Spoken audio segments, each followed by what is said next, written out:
It's like warm and yellow instead. It's golden. Okay.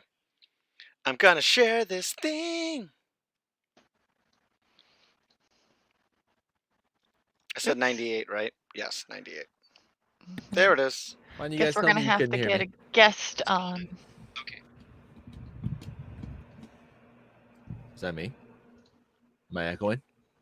I did hear an echo. It was me, and I turned my phone down. Okay. I was making sure it wasn't me this time. So Sage, I'm looking at your Guilty Gear post you got here. Where's her chest armor? It's You see that whole thing with Star Wars? Where's her boob armor? Is it boob armor? Yeah, Anita Sarkeesian wants to know where her boob armor is. I wouldn't know that at all. Did you see that? The boob armor? No. Yeah. Well, not giving any spoilers away, even though it's been a couple days. I don't know what the statute of limitations is on spoilers for The Mandalorian. Oh. Oh, Mandalorian? I don't know. I already saw it, but... So you know what scene I'm talking about? I know... I don't know about the specific scene, but I know the concept that you're talking about. Okay, well, without spoiling anything, there's characters in the game. There's lady character in the show. There's lady characters in the show, and they have armor that's specifically built for them, and it's fine. We've seen it before. I'll put it to you that way. We've seen it before, not just in Star Wars, but in other fiction and in real life. But Anita Sarkeesian came on there with a spicy take, saying that they have boob armor. Like, yeah, everybody's like, it's always been like that. What are you talking about? Who was up in arms about it? Anita Sarkeesian, the Gamergate lady. Oh, the story consultant for Last of Us 2. Yeah. So everybody was like, huh? Hold on. And she's like, there's a lot of blacksmiths in my mentions now. She and also people are realizing she tried to do the same thing last year with the first season. She said there wasn't a single talking female character in the first episode, but she obviously didn't finish watching the episode because the leader of his coven, or the leader of his sect of Mandalorians, was a female blacksmith. COVID. Just trying to start. Yeah, that's in like. Hey, Stoddy, the first or we're second gonna get episode. started soon. Yeah, it's in the first. Because I've only seen those episodes. Yeah, it's in the first episode. But so she tweeted that and hadn't even seen the episode yet, and everybody was like, "What are you talking about? His leader is a lady, and she's a blacksmith. She makes the armor. So, huh?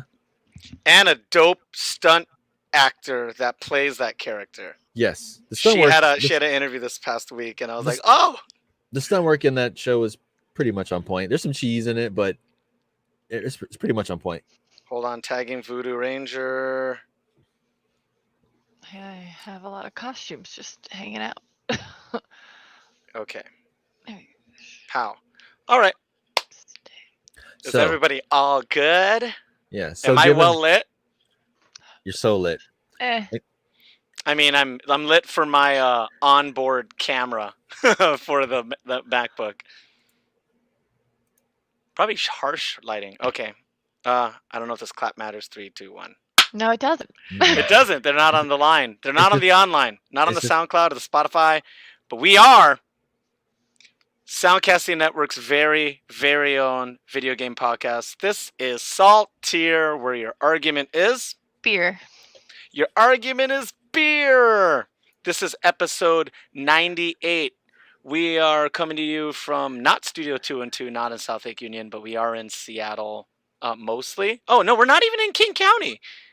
You are. I'm the only one. Are you both in what county? Snohomish. Yeah, we're in Snohomish. Ooh. We are your neighbors to the north. Well, we're from West Washington. Hey, Jared Mitchell, it is going well. Thanks for checking in.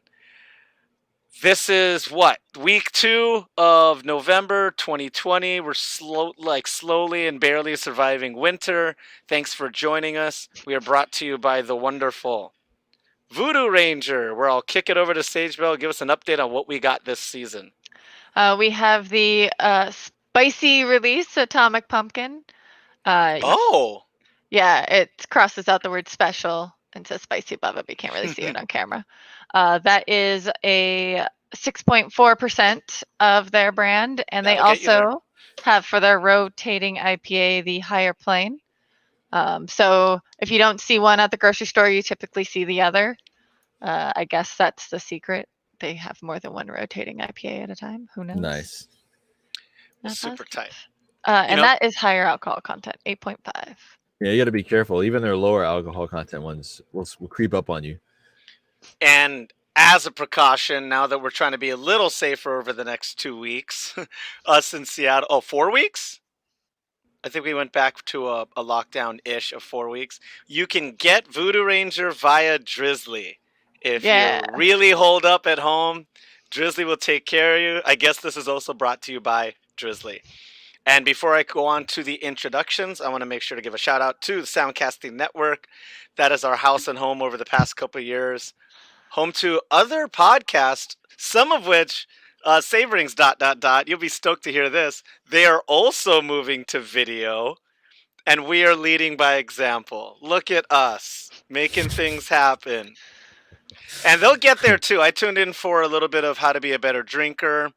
They are kind of doing what I'm doing, just like a little laptop camera and maybe not the best lighting, but as you can see, I got lighting the best that I could, and I think I'm doing an okay job.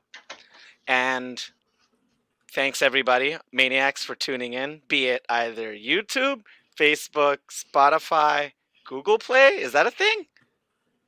No, remember No, this not is anymore. YouTube now. It's YouTube. This is all podcast. YouTube. And also, hopefully you're getting some of the updates on Twitter, which is mostly FGC based, and Instagram, where things are really, really pretty. And I believe London hasn't posted anything in a little bit. London, get on it. And I'm going to start with intros, and I'm going to take it down to the one with the baseball cap. What's up? This is the Savorings ... Good to see you all. It's good to be seen. Hi, everybody. Hi, co-host. Hi, Sage Bell. Hi, Lyden Brown. Good to see everyone. I got not too much to say. We got some announcements and stuff. We can dig into that after we go back around. But I will kick it off to the sagiest of bells. Hello. You can find me at Sage Bell on Twitter, Twitch, wherever else you want to search Sage Bell. If you don't find me that way, it's SageBell_model. Else you'll just have to contact me on one of the platforms to figure out what it is.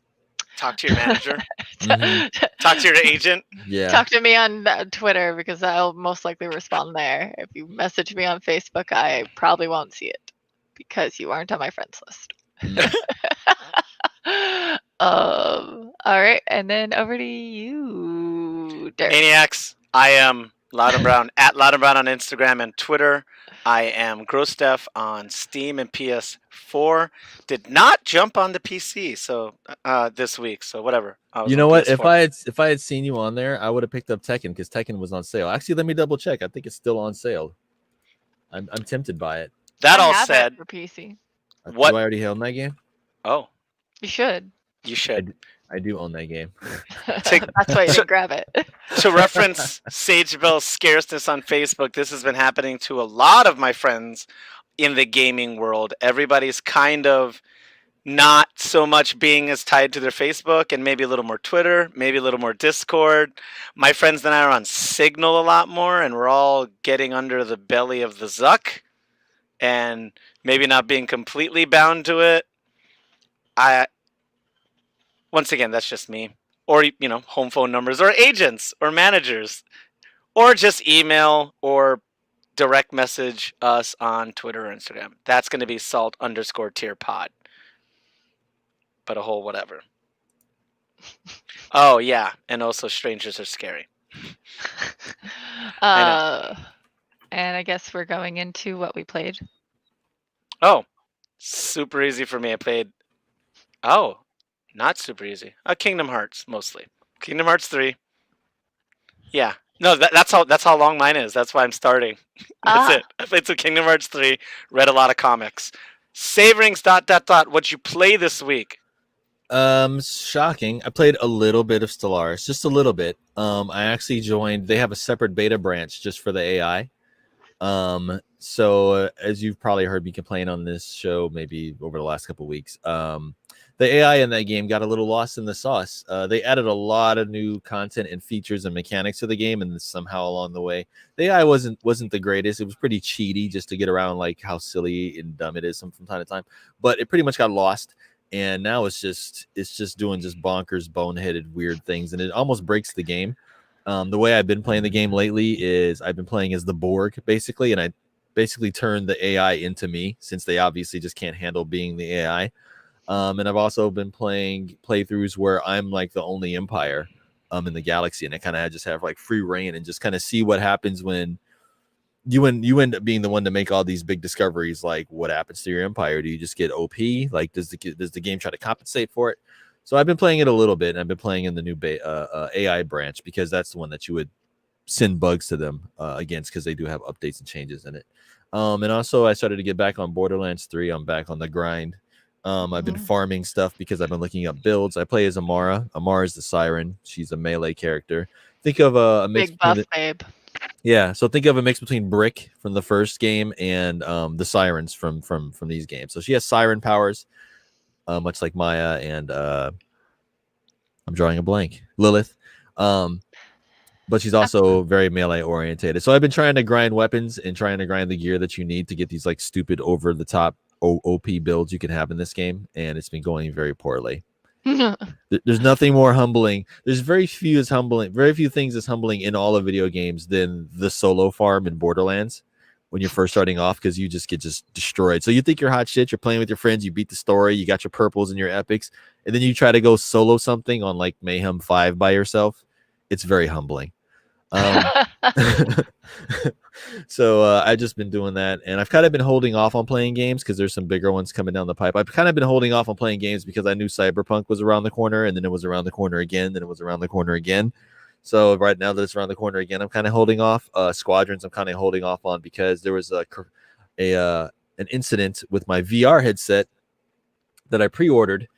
Basically, HP forgot my order, so I had to start over. And because I pre-ordered it back in July, if you pre-ordered it up to like September 1st, you were going to get it between pretty much now. People are starting to receive them now up until the end of November. If you were after September 1st and you ordered one, you'll get it between beginning and end of December. Well, because my order got dropped and I just happened to randomly, I woke up one day, turned over, looked at my phone, and I started seeing articles that, hey, people are starting to receive their HP Reverb G2. That's the name of the headset.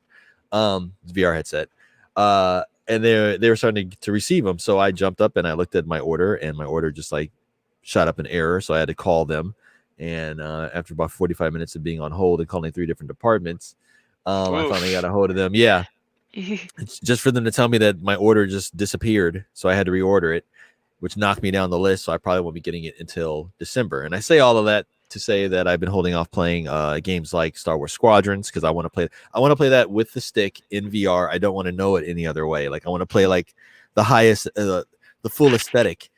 So I've been holding. You got to get that gyro cage that they used to have at the arcade to play Afterburner. Yeah, was that Afterburner or what was that game? Mach 10 or something like that. What was it called? Yeah, I know what game you're talking about. But yeah, so that's pretty much what I've been doing, and also I've been trying to stalk down a PlayStation 5 so I can play Demon Souls, as Matt Stotts pointed out there in the chat. I need more Demon Souls in my life. I need a new SquareSoft game, a new From Software game, and I never played the first one when it came out because I was pretty much not impressed with the PS3. I didn't buy one, but that game always did seem interesting. So yeah, I need more Demon Souls. So that's what I've been doing, and that's what I've been playing, and what I have not been playing, and why. So what you've been playing or not playing, and why, Sage Bell? So I played Grounded. So they've done an update, but we started a new game, so you don't really get to any of the update things until you get further in. But you do get some of the aspects of that update, which are you see the crow, but I don't think the crow really interacts with you. Spiders snore when they're sleeping in that game. Like if you can hear snoring. The spiders are freaky in that game. And I hear this snoring, and I stop, and I look, and there's just like this spider in this cave, and it's all curled in a ball, like sleeping. And I was like, What the hell? I saw there was a fish too on the thing. There's fish in that game now. Yeah, we did not interact with it because we weren't high enough yet. But Okay. yes, there is a koi. There's also spiders can swim.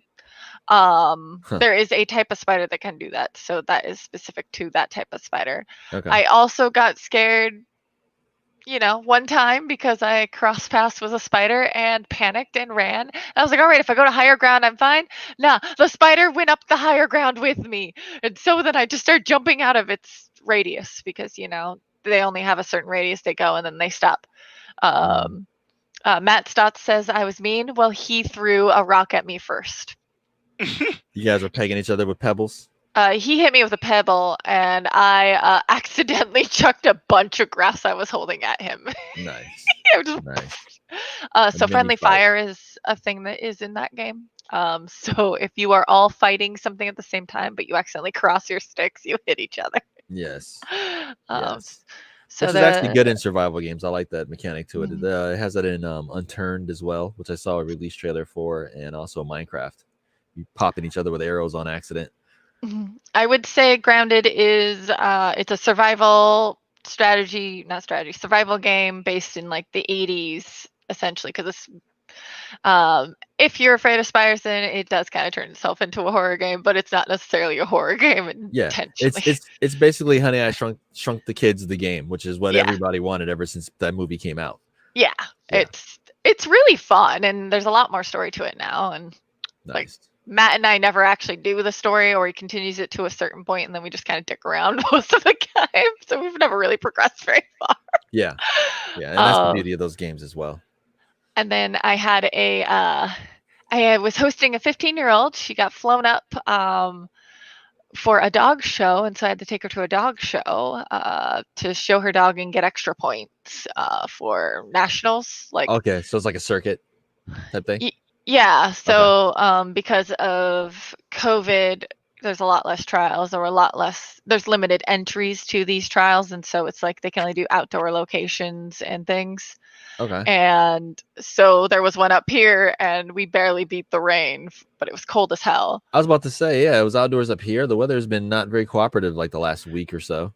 And then in like a barn that's like a normal horse arena, but it's like super cleaned up for a dog show, its limit was 50 people in the building. Huh. And those things can hold like 800 people. But it sounds like they got that off just in time too, considering what's about to go down here in Washington State. So that was reaching back underneath the door and snatching your fedora, Yeah, she got a little bit of points. And then I brought my Switch with me because you can do that. You can travel with your Switch. Oh yeah, hold on a sec. Oh no, I'm sorry. Go ahead. I gotta show you guys this. I was playing Zelda, and I was just kind of dicking around after doing one of my tombs. I forgot what they're called again now. Shrines. I completed a shrine, and I was just messing around with some chickens. You can throw the chickens just fine. They don't get pissed. You can throw a chicken in water, it disappears and respawns. But you can hit a chicken, and it will sometimes poop an egg. But if you hit a chicken too many times, then you've made a mistake. A lot of people know this with Zelda and with a couple other games. If you harass the chickens, they will attack you. Spoiler. But I forgot that was a thing, and then all of a sudden it was like one chicken, and it like zooms in on the chicken, it goes bark, bark, bark, bark, and then all of a sudden it's just a swarm of chickens attacking you, and I just jump in the water and hope for the best. Nice. So you brought your Switch. I got I got some new Joy-Cons. So I got the Michigan colors on mine. I have a pink protective covers over all of my Switch things, and then got everything pink just to make it as gross as possible. I gotta say, and you guys heard me rag on this thing for years on this show. I gotta say, this by far is the best of the previous console generation, I should say now, because we've got the Xbox. This right here is the best of those systems. I swear. Like this is greater than PS4. This is greater than, I don't know, man. Like what they did on this thing, I wasn't impressed until I actually played one in my hand. Like actually played one. That's very true, and we've also talked about this, that the Switch is doing something that the PC can't, whereas like none of these consoles can. Yes, but the thing is, the PC can do what the Xbox and the PS4 are doing, It's just the software that's the thing. That's the limitation. It's funny you would mention that, Derek, because there is a very fully featured Switch emulator that is now running on the PC, and they added online play to it. So it's got Nintendo Online emulated through the emulator, so you can Pretty popular? multiplayer. I mean, it's popular amongst the people that know about it. Yeah. So there's enough people on there to play with, but there is a fully functional. I forgot what it's called. Simu is the one for the Wii U, and I forgot what Citrus or Citra, something like that, is the Switch emulator, and they just added online play to it. So cool. But I mean, yeah. Still, like I said, okay, they have the software, but then there's like the idea that some games use the Joy-Cons and that it's portable, like both of you were saying. Like the Switch has a lot going on, is what I'm saying. You know, like there's so many things about it. And then you add on top of that, hardware aside, you have the first party content. Just, Yes. you know, compared to the other consoles, there's nothing. And I can't wait to get Goose Game. I've been honk. I've been sitting on that game for a while. Like it's on Steam as well, so I was gonna play it on there too. I can't wait till, because with the second game when it comes out and it's gonna be multiplayer, then you get to be two assholes. Yeah. I think they added multiplayer to the current one, didn't they? I thought it was gonna be in the next game. I'm not positive. I haven't played either. So Yeah. Is I it think still they added untitled? yeah, the it's still Untitled Goose Game. But yeah, it's pretty interesting. There's a lot of games on there that are not necessarily the first party games either. Like they have the XCOM 2 collection on there, and it doesn't run the best, but that's fair. It doesn't run very good on anything it's on, the consoles or the PC as well. So that was interesting. I had to buy that. That was on sale. I love XCOM 2, one of my favorite games. And the Mario X Rabbit game, which is basically XCOM, but with Mario and the rabbits. And that's a really solid game as well. We discovered versus mode. There's a versus mode on there, and my son and I love that shit. It's I'm still fun. surprised they made a gun game with Mario. Yes, exactly. It's the only game you'll actually see Mario with a straight up gat in it too. I thought they would like Splatoon it. I thought they would just have him just shoot his fireball or something. Oh yeah, that makes way more sense. Yeah, I thought Mario would just shoot Hammers? fireballs. Yeah, that's what I he has figured. to channel his inner Italian American, where he becomes a gangster. I didn't say that. Until he says gabagool, I don't believe it. Yeah. Hey Luigi, give me some of that gabagool. Luigi Mario, hey. Yeah, Luigi Mario. That's his. They gotta have like a Sopranos crossover. Hey, oh. Nintendo would snatch that down so quick. A Tony Soprano skin on Mario. Something. With just the belly. Something. And the hair. Oh god, that would look so bad. So someone's photoshopped it. Maniacs, go out there. It's his killer name. I'm sure it exists. He kills people with a plunger. He does. I can believe that. He does. Listen, he puts don't on cross an Italian. We do you dirty, man. Yep, he puts on that green cap and then like sinks you down to the bottom of the ocean. That's what he does. Turns to Metal Mario. And that's what we played this week, huh? Yep. Yeah. Tight. I mean, I didn't add anything to that conversation. You know, I have a lot of stuff in the wings. You know, now that I have a lot of free time this week, I'm going to finally get my controller all set up and learn how to use, what is it, big screen mode? Yes. Yeah, I got to learn how to do that so I could play Overwatch with me. With everybody, all my PC friends, because all of my console friends don't really play it as much anymore. Which is the whole reason I played the game to begin with, is I had... For Overwatch, I don't think you need Steam big screen. I think it just supports controller. You can just launch it through your Blizzard launcher and just use your controller. Well, then I will find out what I'm doing wrong, because... It's not picking it up. Go to your settings and tell it to use a controller. Yeah, I think it's going to be one of those things. I just never like dedicate. Like I'm always scrambling. Like my friends are like, log in. And I'm like, oh, crap. Okay, but you have Discord on your PC, right? I do. Screen share with one of us while you do it so we can help you set up the keyboard. Yeah. We should stream the whole thing. Clueless Derek learns how to use a controller on his PC. Oh wait, yeah, that's right. Because you're trying to use your PlayStation controller. That was the reason, right? Okay, yeah. So you might have to. I don't. It still should work though. It's probably just drivers. Last time I used it was months ago. It still should work. I don't know. I mean, I never had to install any drivers when I plugged in the PS4 controller. I just didn't have a very strong connection from the controller cable to the controller. Okay, so you had yours directly plugged in. Yeah, it kept Syncing. disconnecting, but I This is- barely like moved it. Yes, this is one of the beautiful things about these new consoles. These controls have USB-C plugs on them, so they don't have that little finicky little hook, the little mini USB thing that's always like breaking. Yeah, it's so delicate. So with USB-C, it's just one solid piece goes right in. There's nothing to jiggle or move around or come Like loose. a thunderbolt. Yeah, basically, that's what USB-C more or less is, or what it's replacing, or whatever. So yeah, same form factor type thing. Except more people use USB-C and. Do you think Apple will ever do it? USB-C? Yeah. You think across they- the brand? Do you think they'll ever be like, we don't use a proprietary cable for our headphones and stuff anymore? We're going with the rest of the team. I think they'll include it, but I think they'll still have their plug though too. I mean, theirs is a similar version on their newer stuff. Yeah, It's just a different size. and some different drivers and software running it and stuff. Mm-hmm. The USB-C part is compatible with theirs, but theirs is compatible with the USB-C part. Heard. Yeah. Word. More you know. So before we get into anything else, got a couple quick announcements here. Keith the Boogie and I, along with the rest of the Saltier podcast people, we should have a name for ourselves and have a name for our fan group. We need to think about that for branding purposes. You mean the Maniacs? The Maniacs? Is that what it would be? Salty bitches. The salty bitches. Bitches. I mean, I can't argue that. Like, and usually, like, your first thing off the top is usually like the right one. So that sounds good to me.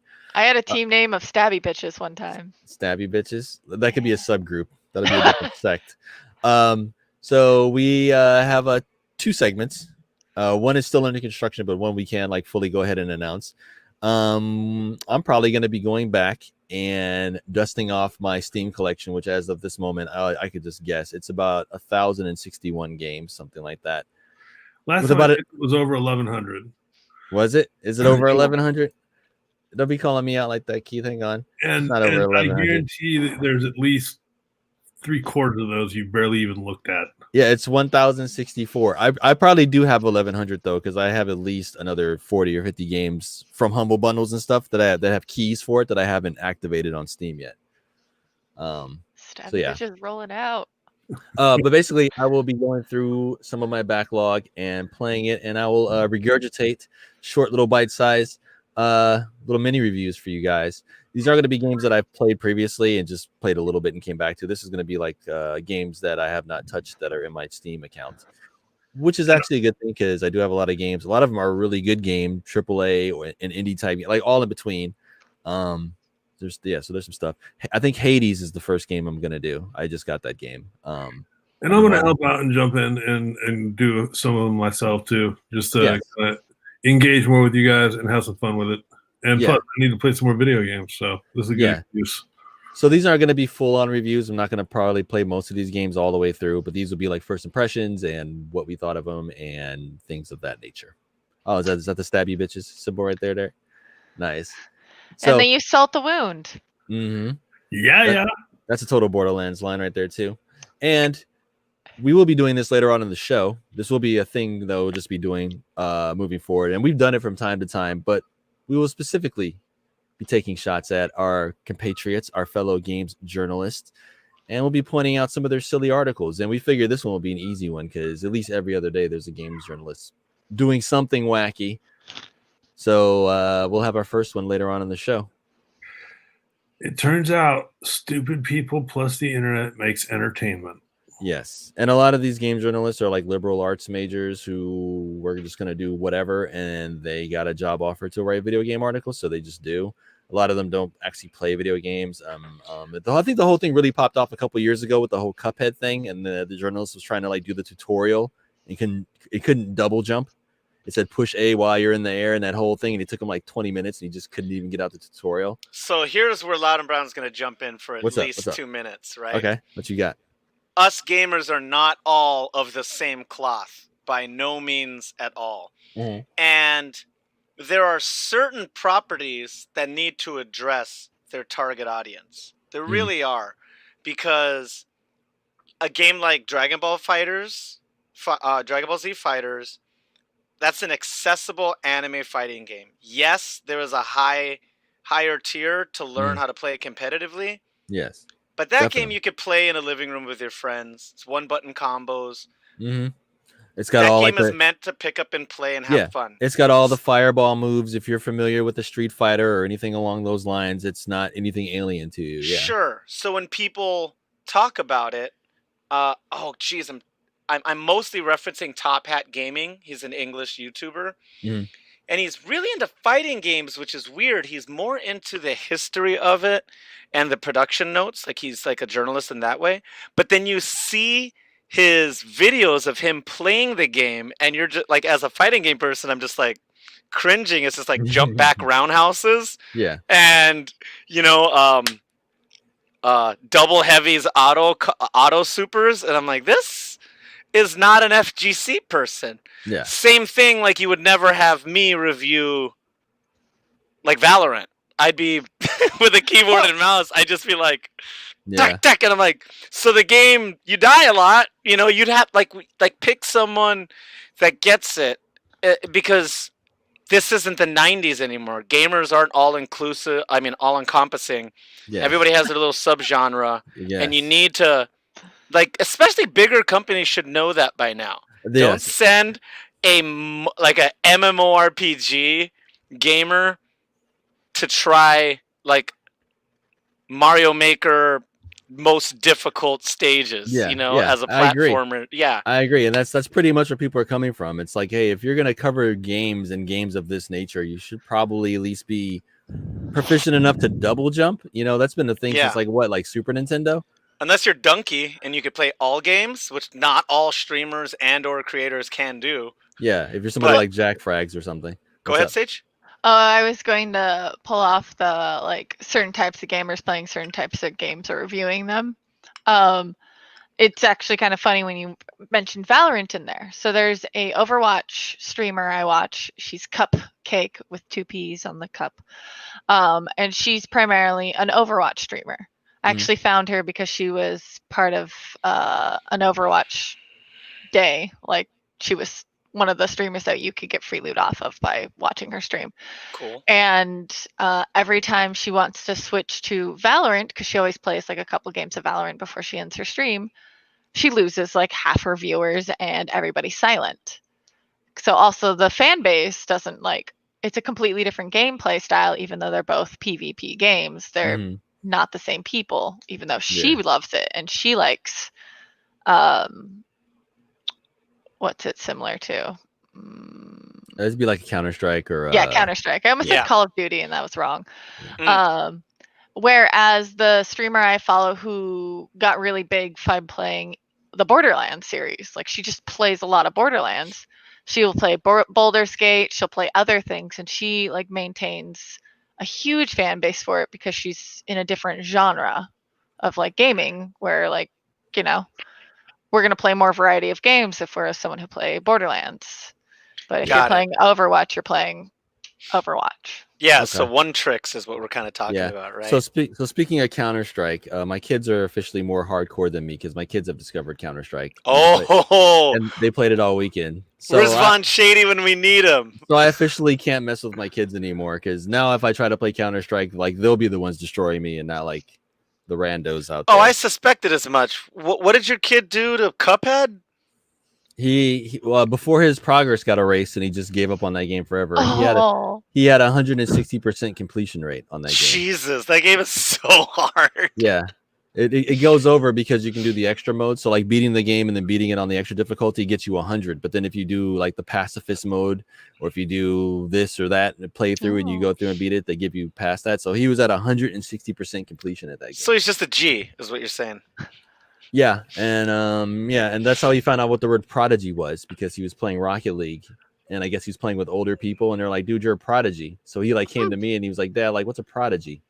So I said, "Somebody that's really good at something, especially if they're younger." And I was like, "Where'd you hear that word?" And he's like, "Well, I'm playing with these older people on Rocket League, and they keep calling me a prodigy."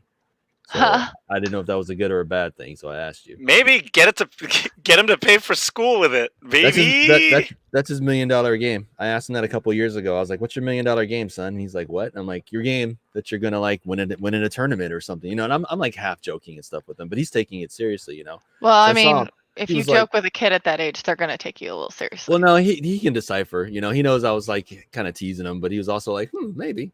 And then I saw him like thinking, and maybe like the following weekend, he was like, I think Rocket League. And I'm like, what's up? He's like, I think Rocket League is my $1 million game. And I'm like, all right. So he's been playing that and scrimmaging that, but he doesn't really care for it too much now because Epic bought it and they've made some changes to it and they've changed some of the hitboxes to the cars. A lot of gamers aren't really happy with that. They make you sign in with an Epic account now. He wasn't happy with that either. So yeah, just a couple things. But before we go on any further, speaking of hardcore, this show is sponsored by Voodoo Ranger. God, this is still so hard to do. Live rangerously. Hashtag live rangerously. What are they? They're what's all the bullet points? B Corp certified. Maniacs. They are B Corp certified and employee owned, which is some of the nicest things any bigger company can do. And New Belgium puts out some solid, really well-known beers like Abbey and notably Fat Tire is the big one. That's their moneymaker. That's the party and drink a 6-pack by yourself one. Maybe not with Voodoo Ranger. That'll put you on your butt. Fat Tire is usually like the default if you go to like a hipster bar and you don't know what the hell the rest of the drinks are. You're like, okay, Fat Tire, I know that one.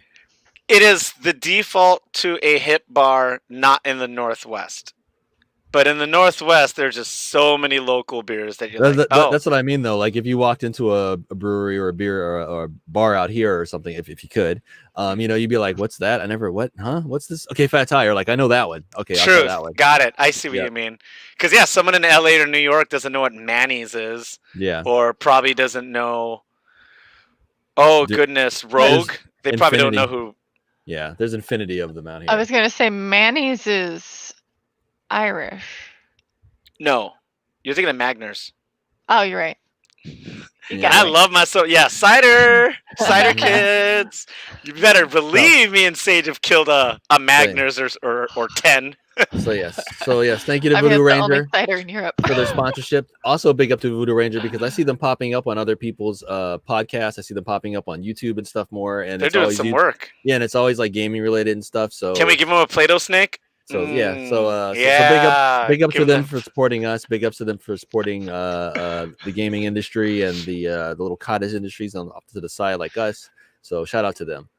Also check us out in all the social places. It's usually Salt Tier Podcast, right? A lot of places are Salt Under Tier Pod. Salt Tier Podcast on everything except for Instagram and Twitter, which it is Salt_Tier Pod. Tier Pod. There you go. Wow, I shelled that out real fast. You did. So hit us up in all the places you normally find your podcast, right on our own Soundcasting network. Also, who we're brought to you by, Keith the Boogie, Bobby Steels, all those guys. So find us on your YouTube podcast, find us on your SoundClouds, on your Stitchers, on your iTunes. If you're hitting us up on iTunes or any of those places, really make sure you rate us up. It helps people find us. And hit us up on the Facebooks on Mondays for this here live podcast. And we also have a YouTube channel and some other things. So now that we got the shilling out the way, what we got next? What you guys want to talk about these journalists? I think that's what we're jumping into. That's going to be the meat and potatoes. Yes. I mean, and we don't mean to rag on a lot of people. You know, this it is what it is, but at the same time, it's got to be brought up. It's got to. This is the Salt Tier. Where should we even begin? There was a few. The one that Keith the Boogie, in particular, we may have spoken on this on last week's show a little bit. I don't remember. Okay, yeah, maybe we did. Familiar. Yeah, maybe we talked about it a little bit, but we didn't like go into it. Maybe it was like in the pre-show or something. The PlayStation 5 review on Kotaku starts off normal. You can start getting down into it. We did talk about this one. That's right. Go ahead though. Okay. Well, then we'll just glance over this one as a setup to this week's. Basically, it's just a review of the hardware, some of the games, the setup, the UI.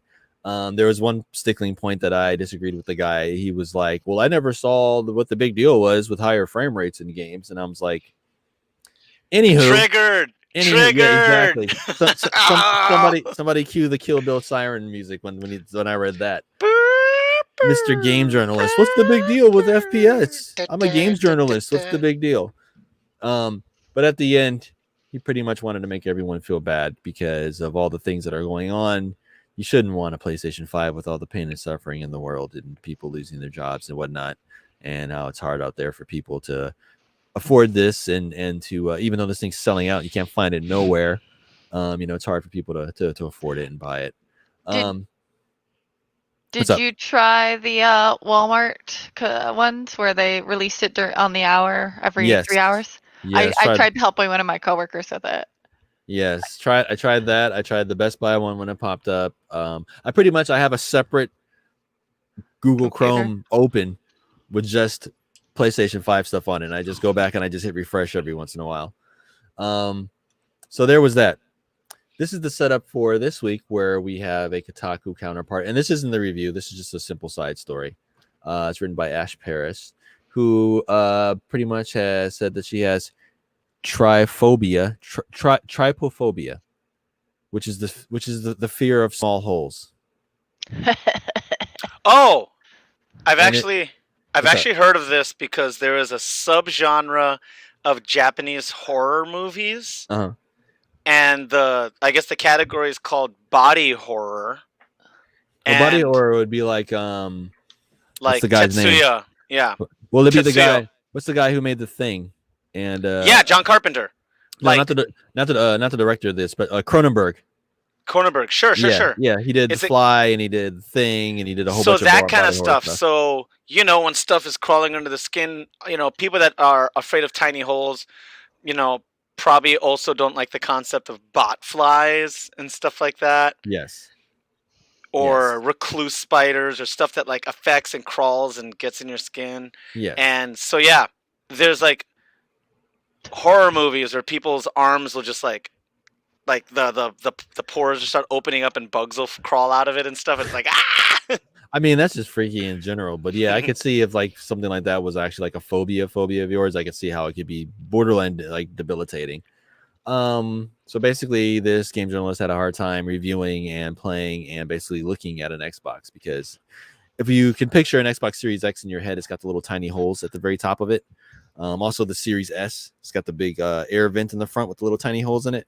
So, I mean, valid, but seems kind of strange for a news outlet that relies on these companies to send them hardware for review, send them games that they have to work out partnerships and stuff for. I don't know. What do you guys think? Oh, well, but Xbox 360 has a bunch of holes on it. Yeah, that too. But I think this journalist was like 5 when that came out, so I don't think they much noticed it. Okay, so they're 11 now. No, I hear you. I mean, what's the alternative? Telling them they make a completely different case for it and to send that out, or is this just pushing this journalist to just go all PC? That'd be like if you worked or PlayStation. Yeah, that'd be like if you the PlayStation has little holes in it too, but it's not like a big mesh. It's not like part of the design of it.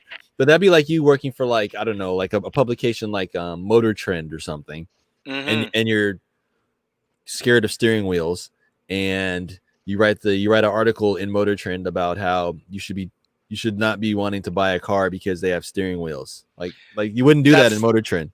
That's to get more specific, because obviously that'd be like the analogy is kind of strange. So let's say it's like a steering wheel that's square shaped. Be like, oh, I don't like cars with like angular steering wheels. I only review ones with like circular steering wheels, I mean, but that's like every car though, unless it's like an F1 car. Yeah, but I mean, like something that's like ubiquitous across all the things, because like Sage pointed out, all consoles have those little holes in them for like ventilation. Technically, PCs have them. Yeah, on the top of your PC, it's got the little exhaust. That is a rough thing to be afraid of. Yeah. So what, are you a laptop gamer? Because that's got the least amount of like small holes. It usually has like lines. Yeah, like don't ever flip it over. Like you might toss your laptop. The only way against that, I mean, for that to work would be this journalist probably works for a company of some sort, and just to have an extra person go in there, do some prefab, get some masking tape, get something to just cover up on the holes. Yeah, you could just turn it away from you because the holes are on the top. That's something that shouldn't be even a conversation with gaming because that affects day-to-day life. This person can't wear trucker hats. Oh my gosh. No, probably no fishnet stockings. No. Heck, the top of my New Balances, of which I have 12 pairs, the front of it is always that mesh over by the toe. A lot of running shoes are like that, actually. Exactly. How do they make spaghetti at home if you can't use a strainer? That must be torture. Yeah, the strainer might not have holes. It could have like slits, long slits. Or you just buy the spaghetti hole in a bag. Yeah. There's so many things. Already cooked. Let's find this journalist and send them artisan Swiss cheese and be done with this conversation. What? Oh, that's bad. If she eats this cheese, it'll empower her and be like, little holes don't control me anymore. She'll literally be eating her fear. Like it'll just be gone after that. Just consume it. Mm-hmm. So, aside from that, and yeah, journalists. Oh wow, they're on the chopping block this week, huh? Why? What's up? What else? Well, no, we were talking about gamers. Journalists. Gamers staying in their lane or learning up. My main example for that would be I'm not going to have a NetherRealm Studio fighting game person review Guilty Gear for me because I am not confident they'll have any idea of what's going on because Guilty Gear is such a difficult game. It's so hard. I mean, you have to be aware of that world, or at least are you talking about a journalist? Or are you talking about? Yes. Okay. Well, it would depend though. It would depend. Like, how old is that journalist? Like, what's their previous experience with fighting games? Maybe Mortal Kombat's their favorite one, but they play a lot of different fighting games. Oh, if they're familiar with Guilty Gear, go for it. But I think they should hold themselves accountable also. Yeah, you should. They should have specialists. There should be a couple of journalists, just like EGM and stuff used to do. There was a guy that was good at fighting games. There was another guy that was good at racing games. I have a fantastic analogy for Saverings ... specifically. When traditional sportscasters try to talk about soccer, it is a thing of joy to me. When you know the soccer guy or girl or person was out that week and Professor Football has to talk about soccer, it's actually entertaining to watch it. Like, oh, you don't know, you don't know. And that sport is called differently from all other sports because of just the nature of the game itself. So if you come from like football, baseball, anything like that, and you come to try to like call a soccer game, it's going to be a challenge because there's going to be like some dead space. There's going to be a lot of passing and stuff going on as compared to like football or something where there's a break and then there's a ton of action and then there's a break, a ton of action. And they have all the commercials queued up. Mm-hmm. Whereas soccer games, #FUT ball, that the people broadcasting it understand that, for 45 minutes, the camera's going to be on. Like, you'll get your commercials in a bit. There are no breaks because they're sportsing. And Mario Strikers, see? There, I tied it all in. There, you tied it all in. But anyway, the analogy is the same. Have people... You should have them knowledgeable of what they're covering. It's your job. You should know your crew and your staff, and you should send the appropriate people. Otherwise, you get things like, speaking of shitty game journalism, do you guys remember The Verge and that PC build we talked about a couple of years ago? Remember when that guy built that machine on the... You don't remember that? Matt Stotz remembers that. I know he does. That guy on The Verge who... how to build a gaming PC, and it was just one of the worst travesties you'll ever see in your life. And you're like, they picked the one guy in that office probably that did not know how to build a PC. So it'd be like sending me to build the salt machine, the salt shaker. It's like, Derek will build the machine for the... No, that one was worse because you'd be like, I don't know what I'm doing. Somebody help me. This guy didn't know what he was doing and agreed to be on camera. So, oof. Yeah. Hilarity ensued. Yeah, we're gonna have to repost that. You gotta watch that, Derek. That thing is... Maybe I will. So heck, aside from that, aside from the journalists, aside from what we played this week, and this is just a little sidebar because we're getting close to the hour mark, but was there any big news dropped aside from, week one of people playing their PS5s and 50 different journalists talking about Miles Morales, which is also available on PS4. By the way, it's not even exclusive. Yeah. So Yeah, but that's you wanted the only one I saw. That's the But- only. Same But you with want- Vikings. but you Valhalla. wanted at 60 with all the rays being traced though. I guess you do. Yeah, I Whatever, mean, it's a Spider-Man game. You want it as fluid as possible. That's why it was kind of odd to me. That's why I wasn't really too attracted to them on the PS4 because a Spider-Man game at 30, like that's kind of, yeah. Well, my boy Cosmonaut did his review on the Miles Morales game, and he thought it was totally fun. If you liked Spider-Man PS4, you're probably gonna enjoy this one too. I never got a chance to. Like I said, I was like, I'm gonna wait because I'm pretty sure this is gonna be on. Maybe there'll be a patch to have it be run with like no frame cap, and you get past 30. Maybe it'll be on the next system since they're already talking about backwards compatibility. So it turned out to be the latter.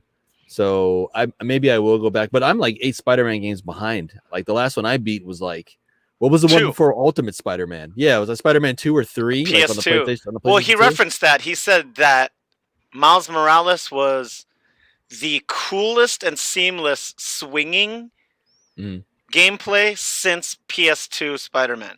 Okay. He said there'd be times where like you hear someone screaming, "Oh, the bank's being robbed," and he was just like, "I'm having way too much fun." Like, they made it a very valid point, and once again, I'm quoting Cosmonaut Variety Hour. Follow on YouTube, that he was designed to not look like Peter Parker. The way that he swings, even if you see a smaller silhouette, you're like, that's not Peter. Like, that's another web slinger, clearly. And he's got his own style. I'm not really a he fan. just moves different. I'm not really a fan of the storylines where they're together. Mm-hmm. I feel like if there's going to be a Spider-Man, it should either be Peter or Miles. Sure. So did Brian Michael Bendis. It's not really. Yeah, well, they did that because they wrote themselves into another corner with Peter and wanted to do all that stuff. Yeah. The great thing about the first game is you get to see Miles' story through Peter. Like you get to as Peter, I think you help him and you teach him, and then you play him a little bit in the first game, but then obviously he's the main character in the second game. So I've watched Marika play a lot, and then I watched the new game after launch on Twitch. I watched one of my streamers play it. Nice. Well, it seems to be the bundle in game. If you end up picking up a PS5 that's in a bundle with something, that seems to be the game that they're including with that. So at some point, we'll get around to that. I suppose so, but this is a full price game, right? It's not like a DLC or an add-on. Like they want you to play. They want you to pay $70 for this. No, actually, I thought they did, but I keep seeing it for $59.99. So I think this one is regular price because it's not a full on like the first one was like what, like a 20 or 30-hour game if you did the main story and most of the side missions. And apparently you can knock this one out under 10. Yeah, so I think this is just 60 because it's not like a full on game, and I don't think there's going to be any DLC or anything for this one either. Because it'd be DLC of DLC. Yeah, I'm just getting a Black Ops kind of vibe. I'm like, is this that much of a new game? I think it's just them establishing more lore and more characters and more settings in that universe so they can play around in that. I think they could have made this a $20 DLC and made a lot of people super happy. Be like, hey, want to play Miles? Boom! But they also pushed it as far as they could, and people are going to buy it again, so why not do it? Yeah, Marvel's got them, or Sony, whatever. Sony's got them. Marvel ain't got nothing besides the movies right now. Like, Marvel ain't doing so hot. Oh, they don't got a piece of this? They have to have a piece of it because Disney owns Marvel, so they're getting a morsel. It's still a Marvel property. But they're not making anything directly from it, though. Sure. Like, they already sold the license to Sony 20 years ago, so they're not getting anything from this. They're getting exposure. Yeah, they are. Everyone's going to go out and buy the comics and watch those movies. No, nobody's buying the comics. That's what I'm saying. Like, Marvel ain't They are. They are. They're about to act like 600 more jobs here pretty soon. Sure, but what I'm saying is, if we're talking about sidebar for like a second to the comics industry, they just rebooted X-Men again. That's like the third X-Men reboot in like that 3 has years. to do with writers and how cool Robert Kirkman is and being able to give these Marvel and DC writers their own property where they own the rights to it. So some people are jumping ship to like, hey, I made that person that made all that money on Astonishing. Oh, that was Joss Whedon. Never mind. Someone that makes like a really good, someone that makes a brand new character and that character just takes off. That's not their money. because Yeah. they made it under Marvel or DC. Yeah. Whereas as soon as these people go off to Image, which is run by comic book veterans, they're like, "Oh, you made that. You're doing well. You're gonna make more money because that belongs to you." Yeah. That said, there is a lot of there are like 7 Spider-Man books. Like they're doubling down on the big properties and taking less chances on new characters Yes. in Marvel and DC Yes. because it's not worth risking it. They're like, No. I'm gonna put a bunch of money in a new character, or are we just gonna triple down on brands that we know? Well, at this point, it's not really much of a risk because you can look at the sales charts over the last couple of years, and besides, like, I would say Ms. Marvel, but her book's been canceled like 5 times, and I would say Captain Marvel, but her book's been canceled like 5 times. Her runs have been, because I've been buying Captain Marvel for the past 5 years. None of her runs have been canceled. They just end, and they get different writers.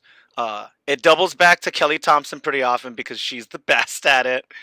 But yeah, some things get canceled. Like Hawkeye titles get canceled. That is a fact. Yeah. They just don't hold attention long enough. Which is also funny because talking about Marvel games, who are the first 2 characters they're going to introduce in DLC is Kate Bishop and Hawkeye. So it's funny, like, they keep canceling the comic, but then for the Avengers game, the first 2 guys we get are the ones that they keep canceling. I know. That's a risk. But as far as comics go, the big ones are going to be around for a bit. And, this is me talking to the owners and me talking to other comic book heads that are there on Wednesdays.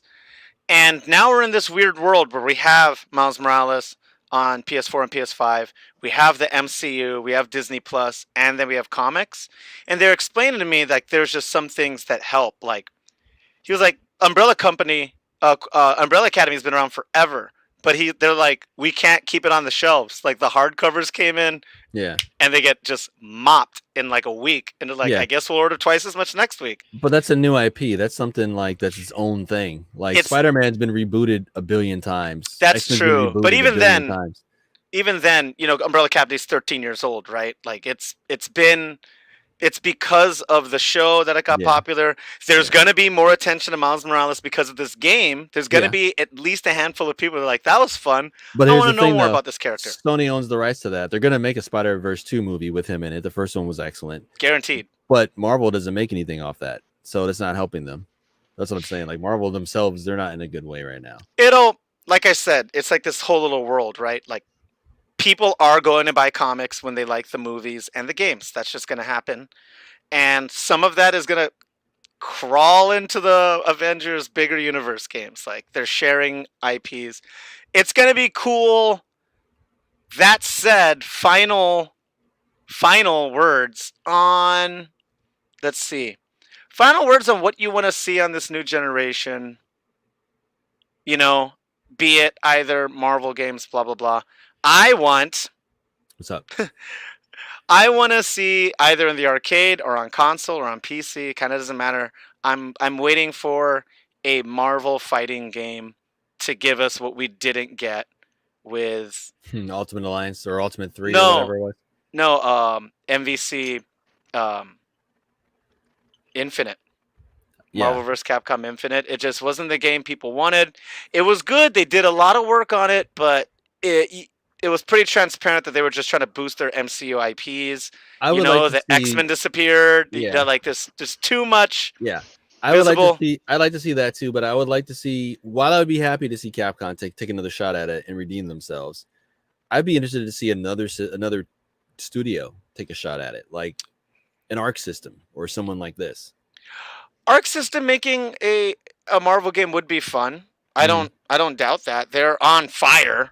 Arc Systems and Namco are just the Midas touch when it comes to fighting games. So I hear you there. Yeah, or someone along those lines. Whoever makes Grand Blue Strategy. And you're probably that's Arc. And you're probably right. After the MVCI debacle, they probably are going to look for other places. Yeah.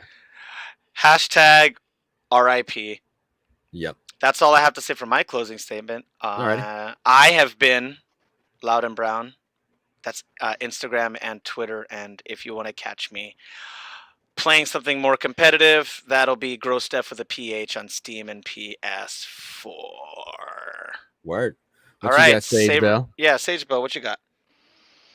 What I'm looking forward to on the new consoles. Or New or consoles or new, any new games in the yeah. new world, things that might have been pushed back. Yeah. Any technology you're looking forward to, anything like that. Oh yeah, shoot, and Overwatch 2, obviously. Yeah, there you go. I mean, BlizzCon is going to be in either January or February, and they're going to announce shit for Diablo 4. That hype's coming up. Maybe a release date. Do you think a release date? On your phone? Yeah. Do you not have phones, Sagebell? You know, the mobile game is actually pretty great, guys, okay? It functions quite well. Anyways, also, I don't know what I'm saying here, but there was a Symmetra story update with the game. I haven't watched it yet, but yeah, I'm looking forward to Diablo 4. I have my Lilith poster up on my wall. Rip. What? I'm thinking Lilith from Borderlands. Spoilers. I was thinking of Lilith from Darkstalkers, so we're all on different planets. Yep. I mean, I have 2 different Liliths in my room, but I don't have the Darkstalkers ones, so pick your 3. Pick your 2. I hear you, MJ. I know, mobile games, whatever. But how do they find you, Sagebell? Well, at Sagebell, or Twitter, Twitch, Patreon, Instagram and Facebook is Sagebell_model. And when do you stream? Thursday nights at 7 p.m. Twitch.tv/Sagebell. I play cooperative games with Rogue Dragon TV and Matt Stotty. And we always have room for our 4th person. Cool. Well, hopefully I'll be uber elite and I can join you guys and just punch my way through the whole game for you. Depending what game it is. Borderlands 3. I'll punch my way through the whole game. If we're playing Borderlands. Yeah. I will carry you guys. Saverings, closing statements. The next 3 months, what do you got for gaming in your heart? I am very happy that there will be more 60 FPS games, and that will be the standard. More people will be able to see it, and then they'll be like, "Oh, that's what these PC elitists were crying about all these years. It's so much smoother. Wow. Oh, an SSD. This is fast. This is what they've been crying about for years." So I'm glad that that will be mainstream, and I will be happy to see the mainstream be like, "Oh, okay, we get it now," and just that'll be the standard moving forward. So to me, that'll be the standard moving forward. So, but besides the obvious ones like Cyberpunk, besides the obvious ones like Demon Souls, and it's killing me, I'm not playing Demon Souls right now, which also runs at 60 FPS.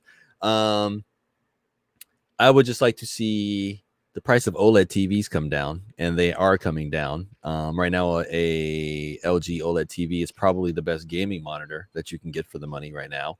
So the second those drop to about 1,000, maybe 1,100, I'd be tempted. About $1,000 is like my max for a TV. I usually spend about $400 or $500. But yeah, so that's what I'm looking forward to. I'm also looking forward to some relief. I hope that we start to get over a hump with this whole lockdown thing, and there's more of a supply chain going on now instead of all this weird cloak and dagger stuff that's going on with companies and supply chains and things. So you got Christmas, you got the lockdown, and then you have the new Xbox, the new PlayStation, the Switch, the Cyberpunk, the this, the that, the new HP VR headset. It's going to be like nuts as far as people. Graphics cards, the AMDs are probably going to sell out instantly as well. So yeah, it's going to be kind of nuts. I'll be happy over the next 3 to 6 months to see some of this start to settle down, and we can actually get this technology that we've been talking about. So that's what I'm looking forward to. Word. I eventually have to do some TV research also, but that'll be for another day. Mm-hmm. Maniacs, I'm so happy you were able to join us here on episode 98. We're getting close to the triple digits here. How old are we? Am I 1,000? Old enough. Old enough. Yeah. I want to give a big shout out again. Thanks to Voodoo Ranger IPA. Mm-hmm. Check them out. All the things that they have this year. Big shout out to Lauren. Thank you, Lauren. Golf clap for Lauren. Golf clap for Lauren. And thank the Soundcasting Network for hosting us, and the producer who's probably yelling at us. The Region of Rigatoni, the Sultan of Spaghetti, and the Lieutenant of Lasagna. We got Keith the Boogie. Wazoo's very own. Go Cougs. Yeah. Make sure to like, subscribe, follow, share. Tell your friends about us. Definitely get on the Steam group and get some games from us, play games with us, and then when this is all over and people behave better, we'll see you in person. And with that, my fellow maniacs, that has been episode 98. This has been a production of the Soundcasting Network. Thank you kindly.